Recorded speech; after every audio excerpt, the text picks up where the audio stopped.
But you're pro-choice, abortion kills way more children. If America's so terrible and racist, it probably isn't safe to encourage immigration. Just saying. Y'all are so fake. Oh no. The forecast said that there'd be snowflakes. Whoa. You can make us see it your way. No. All right. How you doing, Stony? How you doing, JR? Man,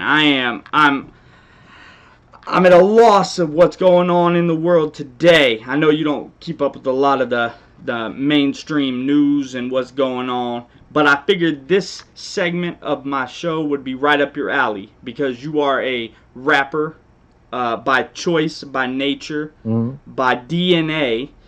I figure you have to be in the know of what's going on musically. So today in this segment of In the Music Today, we have a brand new, just came out today song by rapper Tom MacDonald. Do you know Tom MacDonald? Yeah, I'm pretty familiar with it. Well, not pretty familiar with it. I am familiar with Tom MacDonald, and I've heard some of his work in the past. And Tom MacDonald's he's dope. Like he's good at what he does. But this new joint that he's got coming around, I haven't heard yet.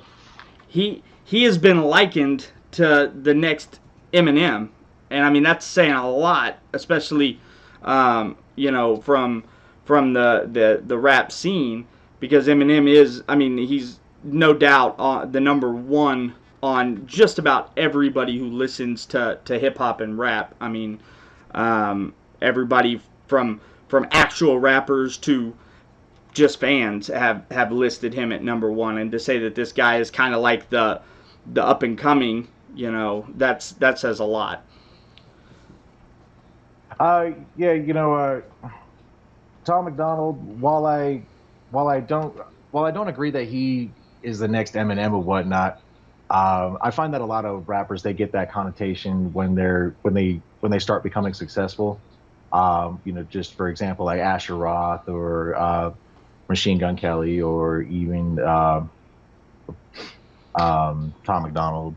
Like a lot of them, at some point, there comes an impasse where they kind of have to address the elephant in the room with Eminem. But that's not to say that Tom isn't talented, or even Mac Lethal, or any of the other names that I mentioned aren't talented either. Like it's just different levels of talent, I guess you could say. Okay. Do you think Eminem's ever going to pass the torch to the next big Caucasian artist?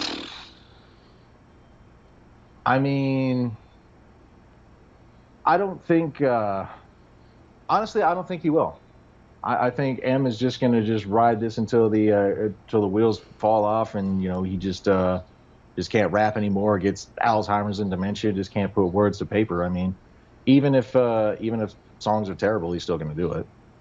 Yeah. Well, he's proven that through the years. He's had hit and miss songs, and he still does it, and he's still got humongous amounts of talent. I don't know anybody that could take that away from him ever, and I don't think any other artist could step up and take that spot, just because of the amount of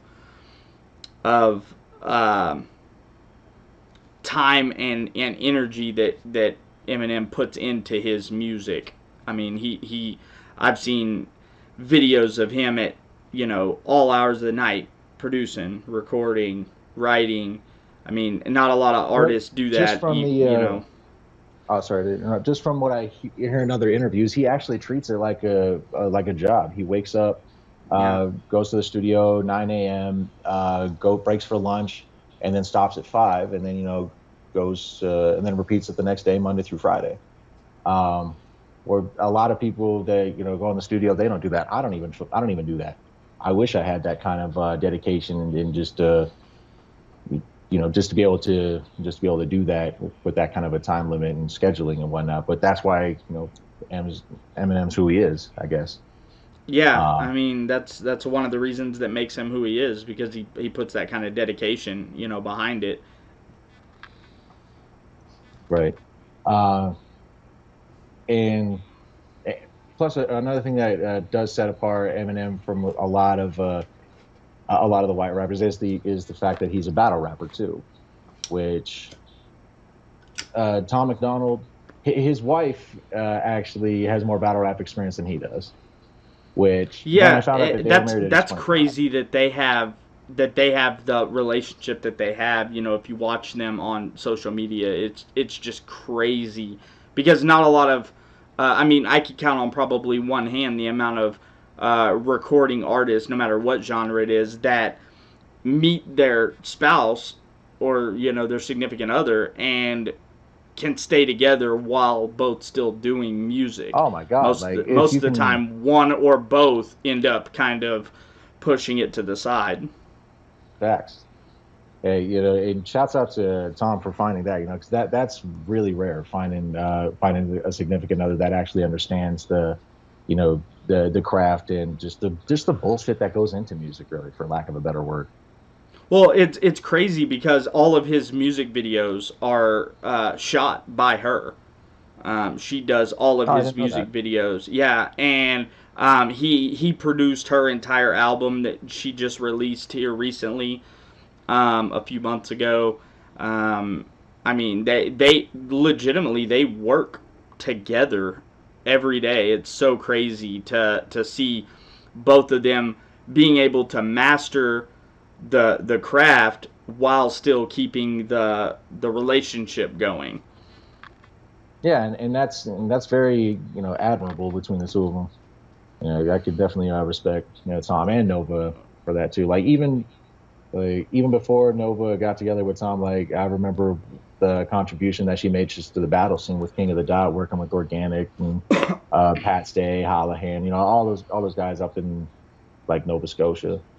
I mean, I kind of, with her history in battle, I would almost like to see her and Eminem more so than Tom and Eminem at this point. I think it would be great to see them just both square up, even if it's just for fun and kind of, I know battle rap tends to get a little hectic and it tends to get personal, but if shout out to anybody that could set up Nova Rockefeller versus Eminem on a battle, I would pay pay-per-view money to see that.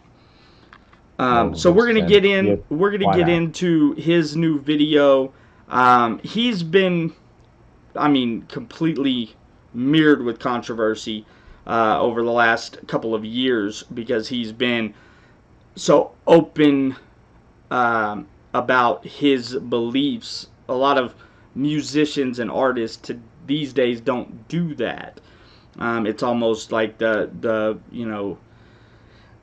call of death for an artist to say that they believe opposite of what mainstream tells you to believe. Right. So he's had a couple of different hits. He started out with White Boy, and then he did Straight White Male. He's had a song called Cancel Culture, or Canceled. I think it was Canceled. He's had a lot of more conservative leaning singles and videos out recently. So when he dropped this, it's called Snowflake. So you can kind of imagine where he's going with this. So, and you said you haven't seen or heard this song at all yet. Have not seen or heard it. Okay, I did watch it, so unfortunately it's not really a reaction for me. It's kind of just getting to listen to it again because I like it. But it will be an actual true reaction for you. So let's hop up in it. We'll kind of stop here and there and go, talk about some things. But I definitely want you to feel what he's got going on here. All right. If you lie to the government, they'll put you in prison. But when they lie to all of us, it's called being a politician. You think taking guns away will save our kids from the killings, but you're pro-choice, abortion kills way more children. If America's so terrible and racist, it probably isn't safe to encourage immigration. Just saying, all the contradictions are embarrassing. You know who hates America the most? Americans. Trigger warnings used to be on TV for seizures, and now they're everywhere to protect millennials' feelings. He, she. All right, so I mean, jumps right into it. Um, Yeah, I was actually wondering, like, he doesn't have an intro or nothing. Like, damn, no, okay. and that's one thing about Tom MacDonald. A lot of his songs don't even have like an intro or like a beat ride or anything. It's just boom, right in. Um, I mean, as soon as right out the gate, he talks about the abortion issue, where he says, he mentions the abortions across America, and then the immigration issue at the same time. So, what do you think so far? I mean, I sense a lot of I feel like he's trying to go a bit of the Immortal Technique route with the preaching and on society's ills, and talking about major issues like abortion or racial politics or what have you.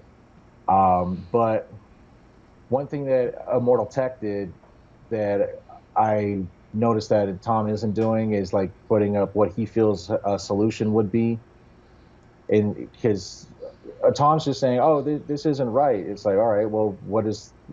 Do you have a solution for it, or are you just complaining about it and just picking topics out of like what's in the hot sheets? Yeah, Uh, yeah, I can kind of agree with that. He tends to just rip headlines, and just kind of, you know, he just kind of which is cool. basically You do want reads to, headlines to a rhyming beat, essentially. yeah, and like it's cool to stay on top of current events and whatnot. But if all you're doing is just regurgitating something that a headline on the New York Times said, that's not like I feel like that's not original. Like it sounds a little bit harsh to say because Yeah, it's because again, not trying to take away from his talent. Like Tom's good on a technical level, but um, but anyway, let's play some more of it. Like because I'm just basing this off of like a short clip of all the right, song. let's hop back in this. His, him, hers, them, they, screw a pronoun, cause everyone's a retard these days. I hear him preaching at the protest that hatred's the problem, but hating straight men, white folks, and Christians is common. Coca-Cola.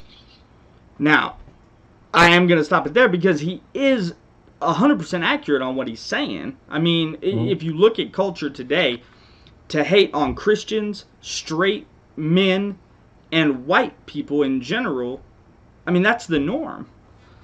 So, I mean, he's not lying about it. Yeah, He's pushing real facts. yeah, he's not lying about it. But what the image that everyone hates kind of stems from is that old vanilla, watered down in 1950s like all American image. Uh, where a Christian family, a white middle class has all the power, this and that. Like, yeah, there was a point in time where America was racist, and still is in a lot of ways. But now now I will say that the playing field has been a lot more leveled, but at the same time, there are people that are holding on to old ideologies. That's very true. That is true. There are always going to be racist people in a country, Right. especially a country that had it was agreeable to be racist at one time. Now, granted, that one time was 150 years ago, but there's always going to be that that level of racism from somebody. I mean, and I don't think anybody's ever denied that there are racist people, but the norm, as the media tells you, is that everybody that's white is racist. That if you like, they give a test and they ask you, did you wake up this morning? Did you take a breath? If you answered yes to either one of those, you're racist. Like, that's kind of almost what they say. They almost say that if you are breathing and your skin is white, then you are racist. And I think that's kind of what he's touching on. And a lot of musicians, especially in the rap world, don't touch on things like that. They won't. I've noticed, and I'm certain you've noticed it, especially in the battle rap, is that certain races of people have a free pass to say racist things and never have anything said to them. I mean, like, yeah, white people do play with a different set of rules in hip hop, or maybe even just in music in general, depending on what genre you associate yourself with. But facts are facts as far as hip hop concerned. Hip hop is black music, and it originated from having that conservative, not conservative, left leaning standpoint,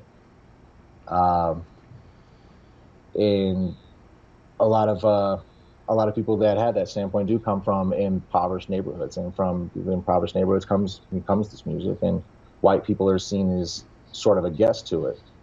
Yeah. So as a guest, if a guest starts saying something like completely out of left field and doesn't have any like real solid explanation for himself, like back to what I was saying about Tom's complaining about people hating white people and this and that. It's like, okay, well, what do you have to like? What do you think we should do to fix it, or what's I don't know.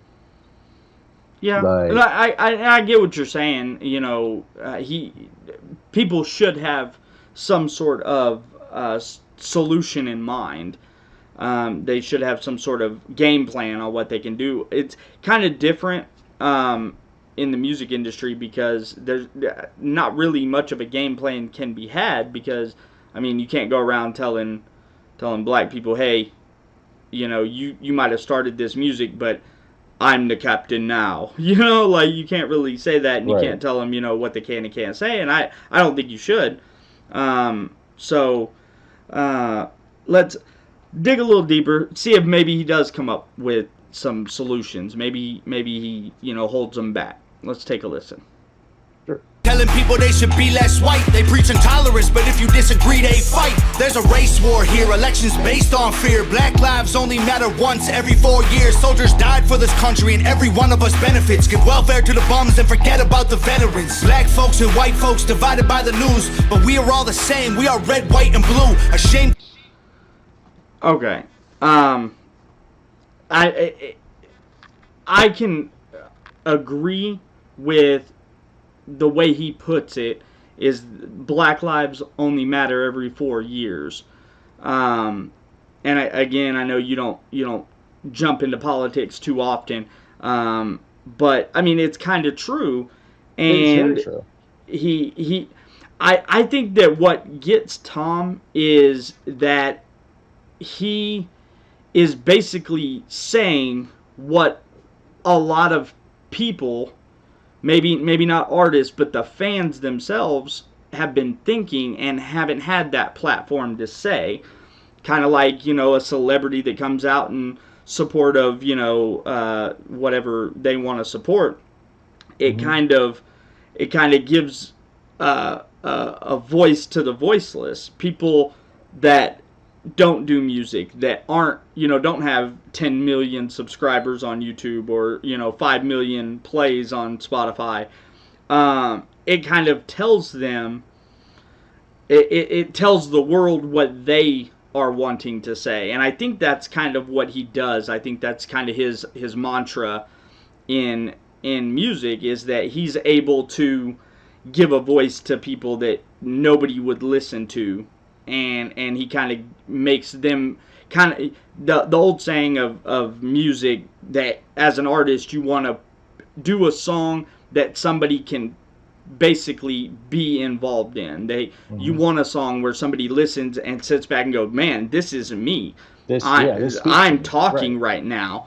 And I think that's kind of what he's doing, more so than, like you were saying, trying to solve a problem. I think he's trying to give a voice to people first, and then let the people come up with solutions on what they should do or what they can do, or how we can unify instead of being divided and letting the government divide us at every turn. Yeah, and I can agree with that too. And there are things that Tom is saying that I do agree with. I mean, I don't like the fact that being white comes comes with its own different set of rules now than what it did, say, just even 10 years ago. But at the same time, I also noticed too that every so often, every race gets a new it gets a new stereotype or something new where everyone just kind of locks them into one group, so to speak. Like, for example, when 9/11 happened, all people from Iraq, Iran, Pakistan, they're all terrorists. Or it happens anytime there's a major event. I mean, it happened with back in the Civil War days. Every black person was a slave in the eyes of Americans. Even after they were freed, unfortunately, they were still looked at by half of the country as slaves. They didn't exist to them. And then a lot of people shifted. A lot of slaves didn't even get the news that they were freed until 50 years after the fact either, just because of information suppressed by the media or just slave owners. So, which that should in itself show that people probably shouldn't trust the media to give them the news, because if they trust the media, then they could end up just like the slaves did after the Civil War, where they didn't even know about their freedom until years later. All right, well, we got off on the subject, but sorry about that. We got off on the subject, but I think it was all kind of relative. At least we stayed on the music scene. So let's get back to the song and see what else Tom MacDonald has to say. And see how else I could fuck this up. All right. To be American, okay, that's cool. Cause honestly, we are all ashamed of you too. Y'all are so fake, oh no. The forecast said that there'd be snowflakes. Whoa, you can make us see it your way. No way, gasoline and propane, more flames, oh no. I will say, and I'm gonna get right back into it, I hate the hooks on 90% of Tom MacDonald songs. Like, I don't understand how he uses the exact same rhyme pattern, his vocal volume, like his tone, everything is the same. If you listen to every one of these songs that he's done over the last probably year and a half to 2 years, the hook is the exact same. It's very monotone. It's layered a lot. I mean, that's great, but it's the same tone, the same rhyme scheme, the same pattern, and that is one thing that I have been very irritated. I'll listen to Tom MacDonald all day. I have him on my playlist on YouTube, and I listen to him in the car, and I have to skip over the hooks on most of the songs, because they're just, you hear one, you've heard them all. That's essentially how he is with that. But what he was saying is it's relevant, but basically it's filler for him, in my opinion. Yeah, like he's got the same problem that I still have. I can't do hooks to save my life. It's hard to make a hook, but the way he writes, the hook to me is the most important part of the song, because that's what's going to keep that person, after hearing the first verse, from switching songs. And that's the only issue I have with him. And there's a lot of rappers that have that problem, that their hook is just kind of there, especially in the mumble rap era that we're kind of just getting out of, hopefully. It's just kind of, it's just there. It's nothing, they don't say anything significant, really. They don't entertain you in any way. It's nothing that is going to make you go, oh, I can't believe he said that. It's just kind of, it's just there. It's just kind of like blah. Right.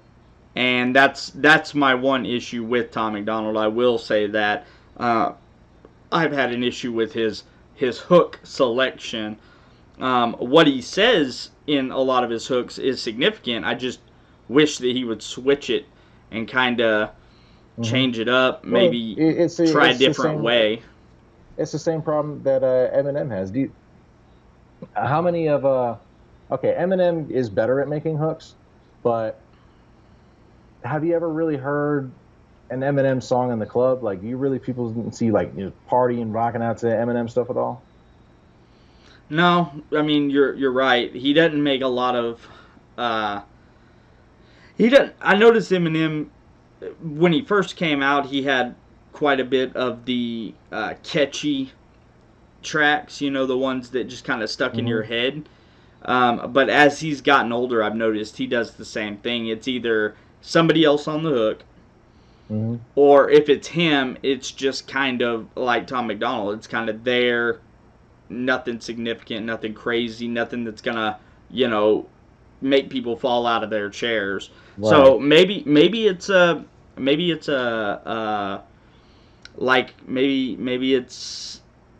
just how hip hop's kind of going. Into the future. It's just the way he writes too. Like a lot of people that have that kind of woke style, or even just very someone who's more wordy, I guess you could say.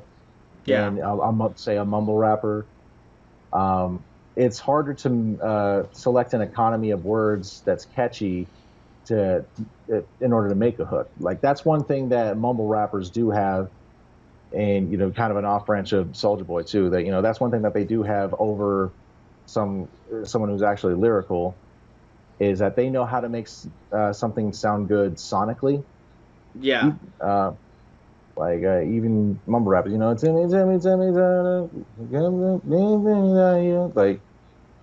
melody to it. Well, they know something that'll keep your foot tapping, but not make you think. And right. I think that's essentially what Eminem and Tom MacDonald have done recently. Is just they've kind of it makes me feel like they almost put too much on the verses and then run out of gas when it comes to a hook. Like it's just like you could have took like the last 8 bars of your verse or wrote an extra 8 bars and then just used that 8 bars as like a makeshift hook. Like, it would have sounded better. Yeah, that's why I'd outsource. And that's why I don't do music these days. So, all right, let's get back into this. All right. No more snowflakes. They set us up to fail, that's what they built the system for. Put an ammunition shop across the street from a liquor store. Empowering women used to be different than this before. The role models got OnlyFans or dance on a stripper pole. Screw it, I ain't tripping, I don't mean to be mean. But if our children are the future, then our future is bleak. They take an Adderall to focus, hit McDonald's to eat. They're addicted to phones and they take Xanax to sleep. They blur. And there he is again. He's stating everything that is wrong with the system. Like he said, they put an ammunition shop or a gun store across the street from a liquor store. That is pandering as fuck. I mean, but isn't it? But I mean, it's a fact. It's how the system is set up. I mean, go to any urban area, and that's exactly what it is. It's right. There's literally a gun store, and on the next corner, liquor store. On the next corner, a loan office. On the next corner, a check cashing place. The way these businesses do it is it's almost as if they are setting the impoverished community up for failure. And it is true to a lot of degree. A lot of the places are set up for failure. A lot of the programs, a lot of the educational funding in the areas is like really low. Even the healthcare too. Like, why are healthcare workers paid, minimum wage to care for the elderly or care for the children and whatnot, when these are the people that we should be caring for the most. Like, if you got someone that's making minimum wage, they're going to put in minimal effort. And I agree to some extent.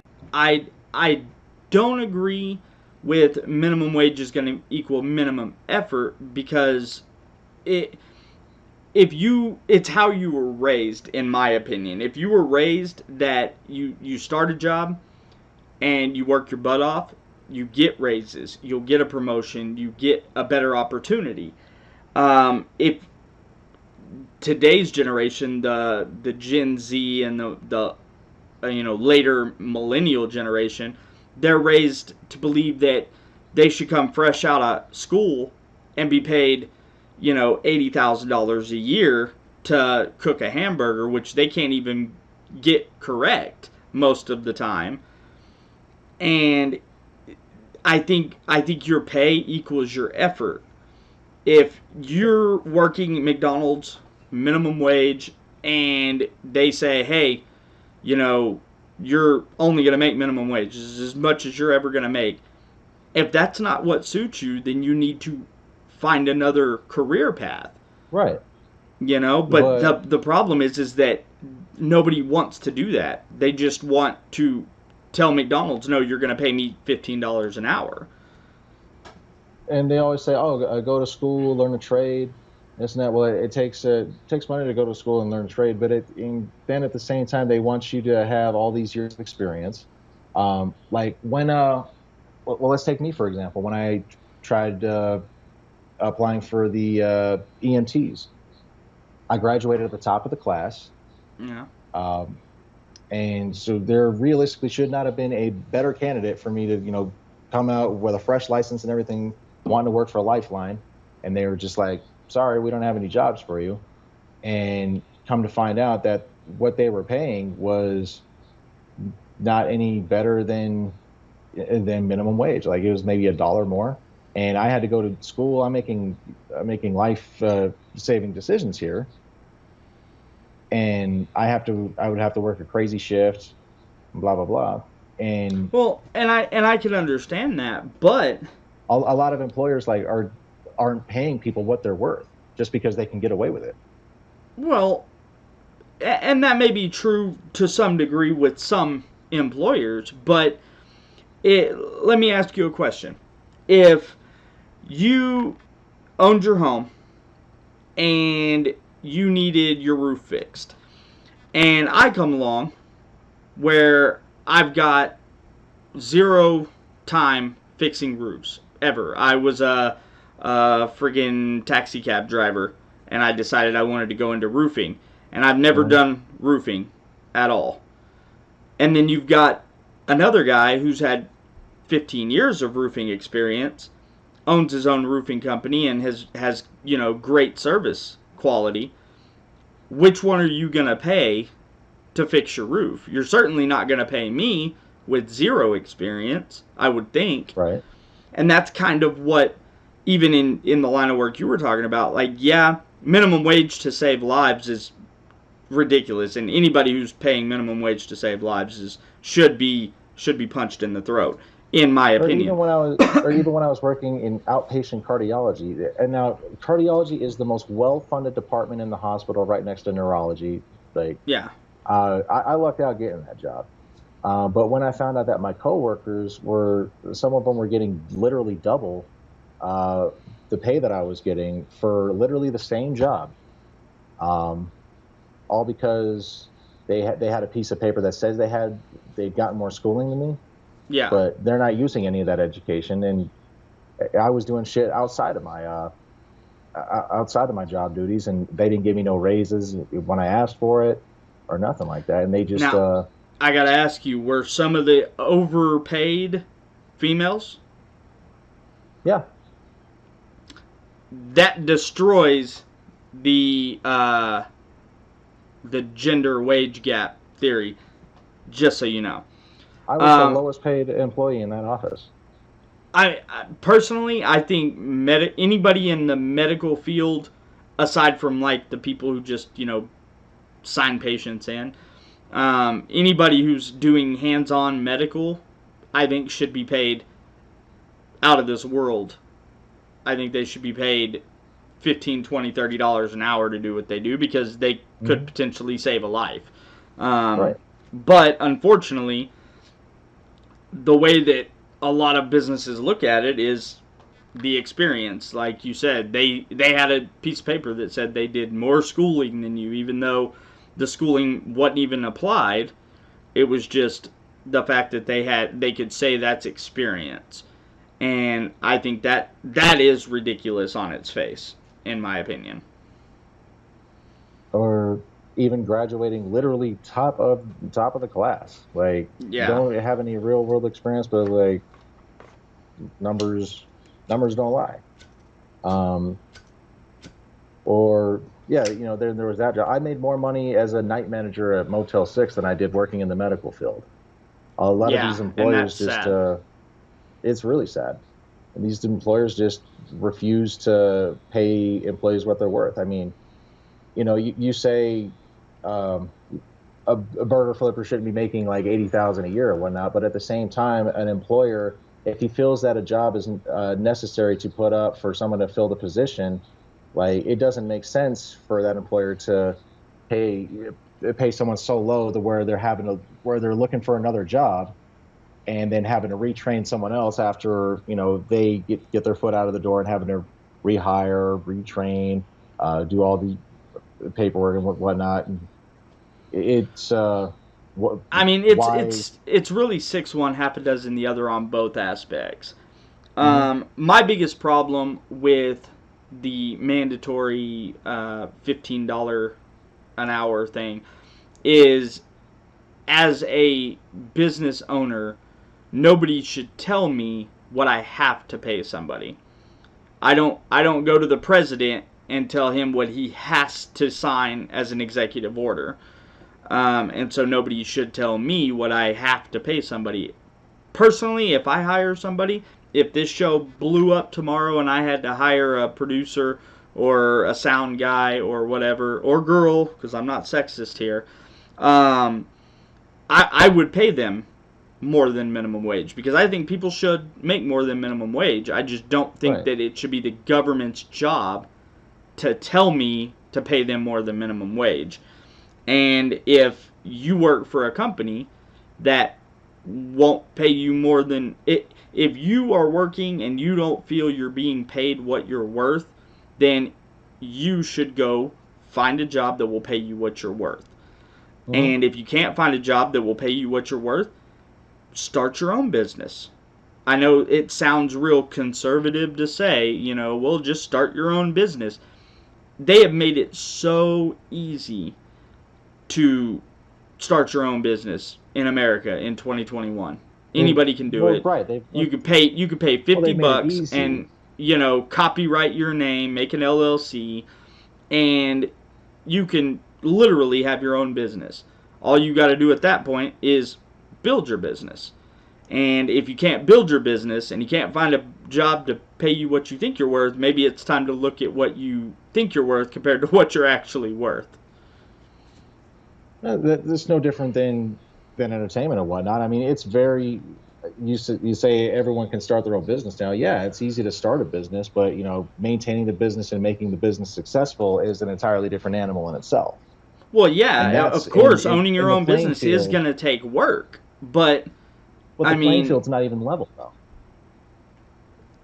But is it? Well, no, not if, like, for example, if like, let's say the stock market, they just arbitrarily changed the rules on that, and after COVID hit, a lot of businesses just went under. Well, yeah, but that's because the Democrat regime told everybody you can't have people come to work. But then they made the PPP loan, and now people are getting locked up on that. Yeah, which that was a horrible thing, because that got a lot of businesses into a lot of hot water. It got a lot of. Did you know there's some rappers that got locked up for this? If you're a rapper or an entertainer, you're technically can file as a business, yeah. as a business, and just get a loan off that. Black was telling me this story about someone that he knows bought like a fucking Maybach or some shit. Off of a PPP loan? Off a fucking PPP loan. It's just like, bro, Well, how are you gonna pay this shit back now? I know a lot of small businesses here that took that loan and they spent the money, but it took them 2-3 months to spend the money, but then they were still shut down for another 8 months and not having any income. They couldn't pay the payments to get their loans and stuff all in order, because you only get that one loan that is interest free or whatever the case was. And it's kind of like a lot of people, a lot of renters and mortgage people, they said, oh, you don't have to pay your rent. Well, when they open the economy back up, the landlord wants their rent. I mean, you got 6 months of back rent, now you owe it now. And that's why I was one of the biggest proponents of telling people, if you can make a payment, because if you don't, in 6 months when they open the economy back up and everybody's like, oh, F COVID, you're going to owe that money back. And they're not going to be lenient on you and say, oh, we'll let you pay over time. No, we want it now. Yeah, the government just turned into a vicious loan shark overnight. Yeah. And they'll break your legs for it. It's like they brought Tony Soprano back from the fucking grave. All right, let's get back into this song.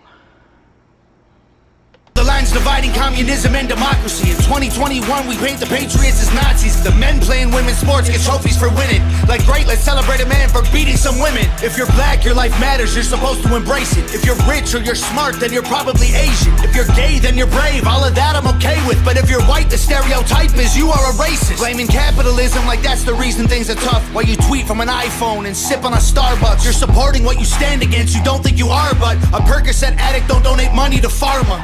Damn, dog, we're all afraid to speak the truth. And the more afraid we get, the more we hate the ones who do. You're ashamed to be American? Okay, that's cool. Cause honestly, we are all ashamed of you too. Y'all are so fake.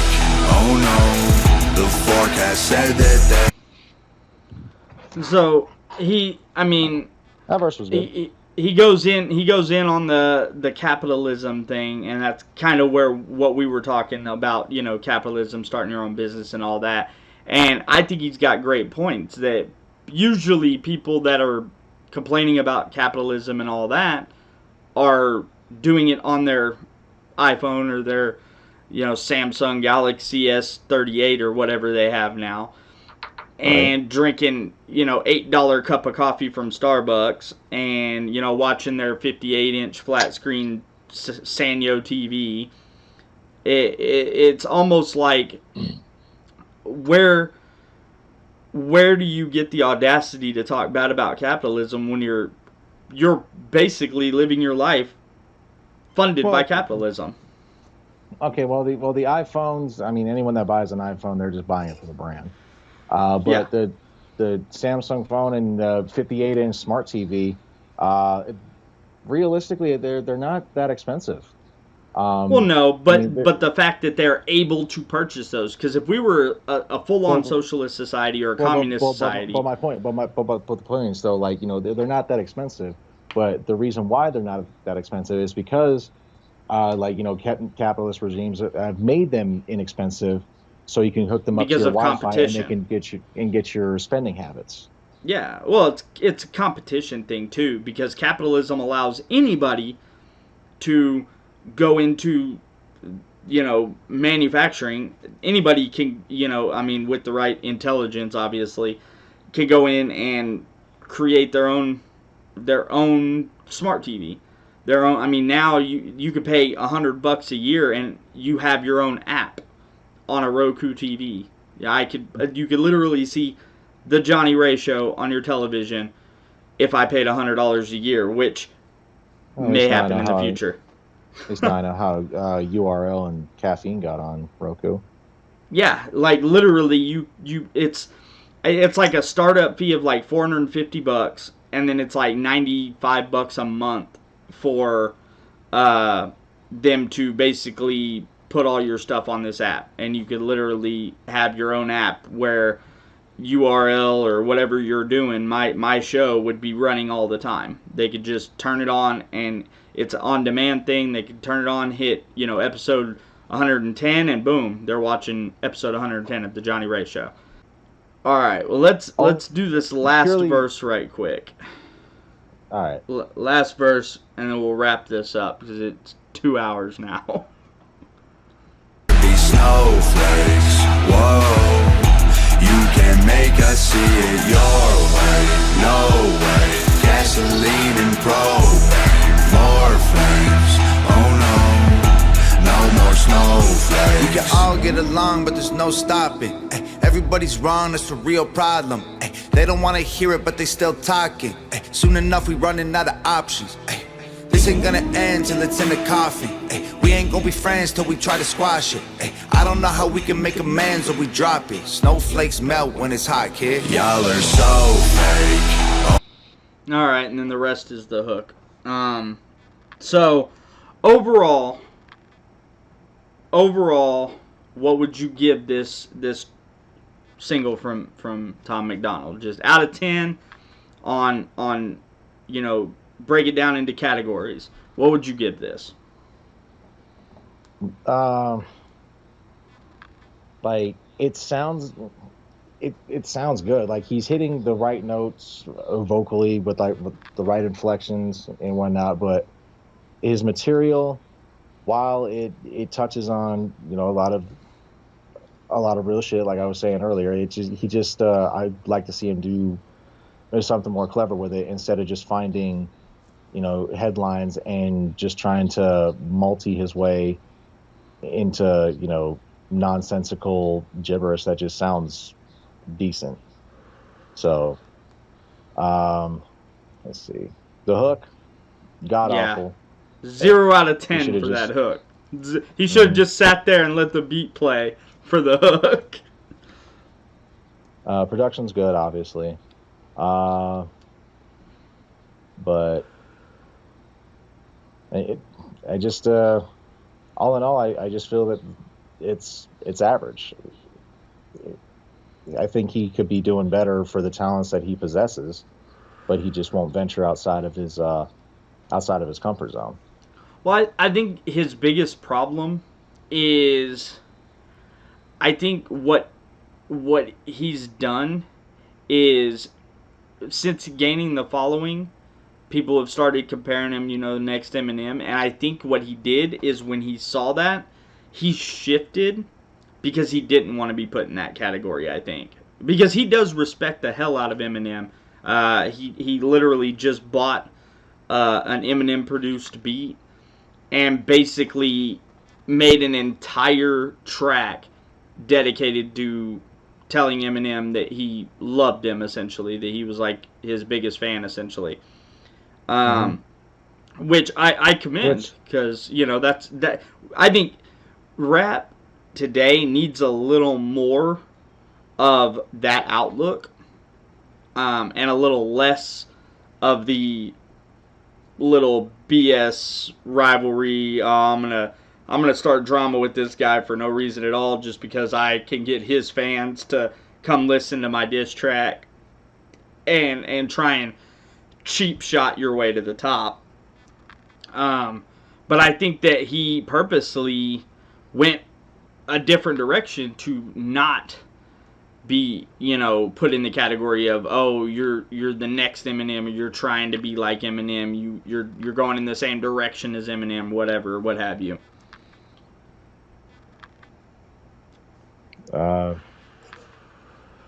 That's just what it looks like to me, anyway. He's a kind of a culmination of a lot of other white rappers I've noticed. I think if you took all the other non-Eminem white rappers and combined them all together, you'd have Tom MacDonald. Just without the punchlines. Yeah. But I think Like, if you took every white rapper from Vanilla Ice through the Beastie Boys all the way up to, now, if they weren't Eminem and they were white and they rapped, you put them all together and you've pretty much got Tom MacDonald. He's got the punk attitude with, the and he started doing the face paint, dude, like too, didn't he? yeah, he's had a couple of videos that he's had like face paint, kind of like ICP style, which is ironic because he started out wrestling before he did rap. That's right. And he was a wrestler, and he did like the backyard wrestling thing for a few minutes, and then he kind of did, Mac Lethal brought that up. yeah, and and he'll tell you, he was a wrestler, and I think that he kind of grabbed a little bit of the ICP status with that, and then took a little bit of the Beastie Boys of basically just, saying whatever he wanted, not really having too much of a filter on what he says.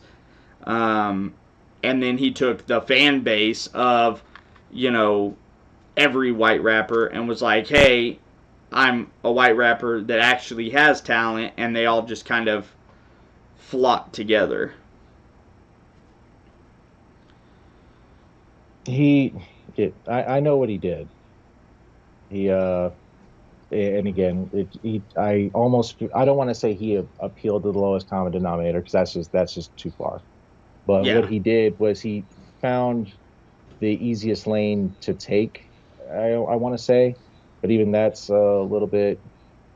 He kind of found the easiest route to get to the top of his lane. He kind of created his own lane. Yeah, and then again, I could just be speaking purely out of jealousy too, because I'm not successful. I don't have his fan base or his accolades at all, and I'm not going to pretend to. But at the same time, I also can say in my heart of hearts, you put me in the ring against him for 3 rounds, I'm going to smoke his boots. Oh yeah, or 100%. Yeah. Even making songs too, like I can definitely keep up with him. Yeah, I think the only thing that he's got over, somebody of like your statute would be the fan base. But exactly. At the same time, in the late '90s, that's all Eminem had. That's all he had too, because he wasn't rapping all these extra complex ways. He was fairly simplistic in his rhyming on most songs. Mm-hmm. And really all he had was the fan following. So, I mean, that fan following gets you a long way. He was new is what Eminem was like. And that's what Tom MacDonald is. He's kind of the new guy on the scene. The only difference is that the only thing that I can say that he outdid Eminem is purely from a marketing financial standpoint, because Tom MacDonald does not have a record label backing him. He's not signed to Def Jam or Interscope or Atlantic or any of these. He's completely independent. That is the one thing that I can't say he outdid Eminem for Eminem's time and his time. Now I know the times were different. Back then, nobody did independent artistry. I mean, ICP would have been the closest to independent artistry, and look what happened to them. But he did do what not a lot of rappers did in the history of rap, and that is to sell millions of albums out of the trunk of his car, essentially, out of his bedroom, packaging and shipping all on his own.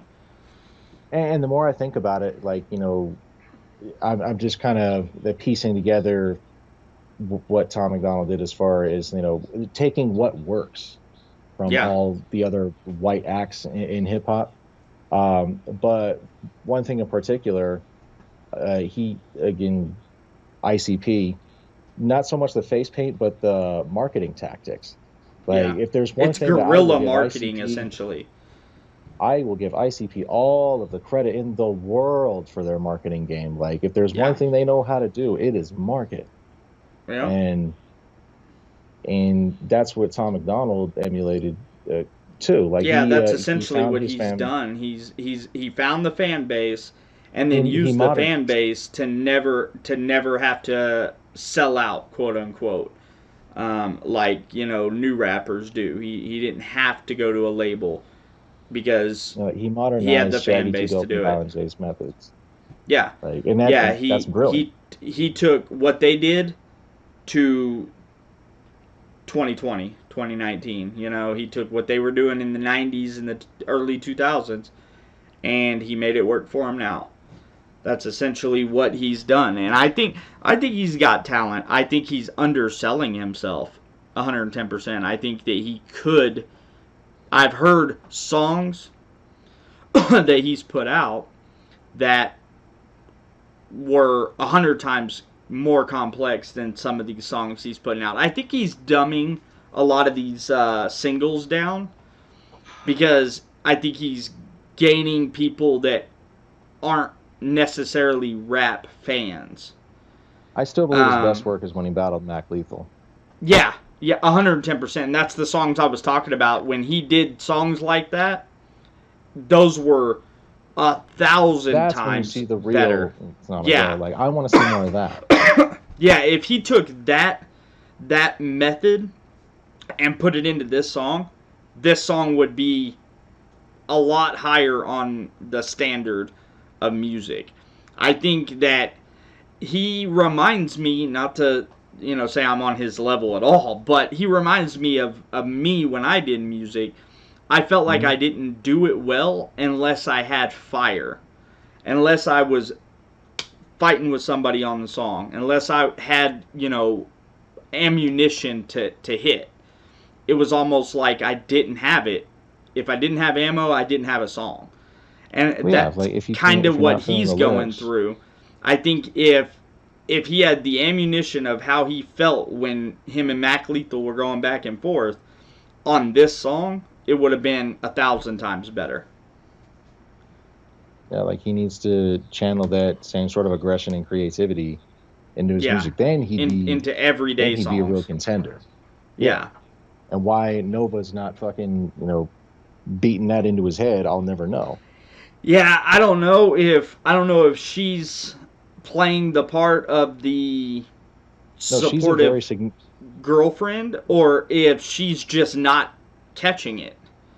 I want to say she's just playing the part of supportive girlfriend and she doesn't want to like try and demand of him some change, but I think that she should because if she was smart, she would, and it would by far enhance his overall level.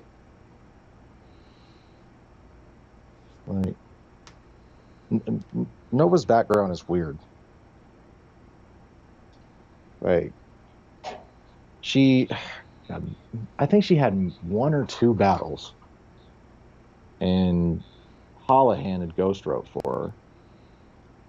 But like I think her real genius was a lot of marketing and film Yeah. editing too. I remember her and Yeah, and she's Bonnie were got doing a those knack videos. for that film editing and the marketing tactics. She's really helped him elevate on both levels. And then when Tom battled Mac Lethal, the only way he was getting any personals is because of Nova. Oh 'Cause yeah, Tom wasn't anywhere near the battle scene yeah. when they I were think coming up. she probably helped him on. Hey, you need to hit him with this. You need to hit him with this. Hit him with this. I think she definitely, and she may have even ghost wrote some of that for him. Maybe that's why the lyricism was different on those. It's quite possible. But it was still, but it was still different nonetheless. Like, Yeah. okay, the end of the song that I just heard, what did he say? Snowflakes melt when the heat is on, or whatever. That is the closest thing he did to a punchline the whole song. Yeah, yeah, and I think that goes back to he wasn't attacking anybody in this song. He was just generally stating what No, he's the world attacking- is like right now. Right. That's what he's supposed to be attacking. Yeah, but And when it's a group of people, it's difficult to have solid punches because you're punching multiple people. That's why he's generalizing when he talks about, you know, you support abortion, but you know that's words I why. Lupe Fiasco, words I never said. Did you ever hear that one? Uh-uh. I think you'd really like that one. That one, I feel like it's what Tom was going for. What he was going for is Lupe's whole style, just pretty much on that whole album. But in that song, Lupe's like, I really think the war on terror is a bunch of bullshit. How much money does it take to really make a full clip? 9/11, Building 7, did they really pull it? And a bunch of other cover-ups. Your child's future was the first to go with budget cuts. If you think that hurts, then wait, here comes the up and up. The school was garbage in the first place. That's on the up and up. Yeah, it's Yeah, he. like I get where he was going with it, and that's kind. Yeah, you're right. That's kind of like what that's like the great value version of Lupe is what Tom did. Tom was just like he was like the great value version. He was the Walmart brand. Mhm. That's essentially what he did.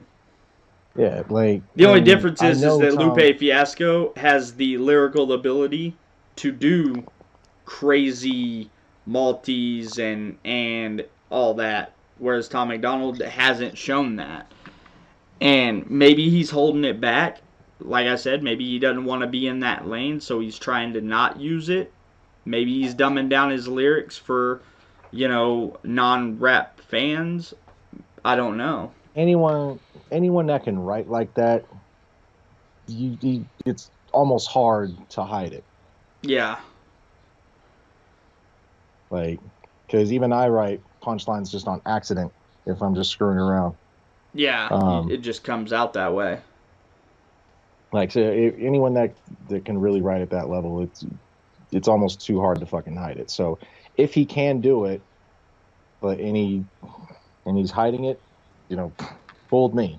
Yeah, then he's doing a good job. Huh. What the fuck? But I just think it'd be better if he had that, drive to, push him to make him want to push his pen to do something that, he's outside of his comfort zone. Yeah. And not no double time shit either. Oh yeah, Right. no, I couldn't see him doing the double time thing. I think that would be a step backwards. That'd be what was that? What was that white kid's name? What was his name? He did the double time thing. He had Slim Jesus. Was that his name? You remember him? You remember that kid? Yeah, that'd be a step backwards to him. Slim Jesus, he gets a pass only because he gets no pass. He gets no pass. He gets a pass only because he had this interview on Vlad where he's just like, he just admitted I ain't in no gang. I just I just wanted to make music that sounded good, and he was right. He hit all the right notes. He knew how to sound good.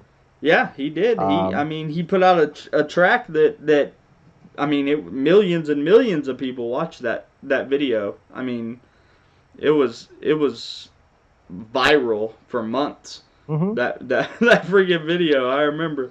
But he put white rappers back 20 years easy. Oh God, yes. He took every white rapper and just dumped all over them at that point. Just made them, non-existent. All right. Before we go, plug what you're doing, where people can find you at. I'll put all your links in the description, obviously. But cop some of the merchandise for the Johnny Ray show. You got them back right here too. I don't know if you can see it, yeah, that's my stuff right there. Also, my new battle comes out in the middle of this month. Stony Potson versus Rubhead from Mayhem 4 on Battleborn MCs. You can also find it when it drops. You can also find it on my channel at stonypotson.com. Teespring.com/Stony Potson. Like I'm everywhere. You just throw me into Google. I'm the one that'll show up. I'm easy to find. All right, all right.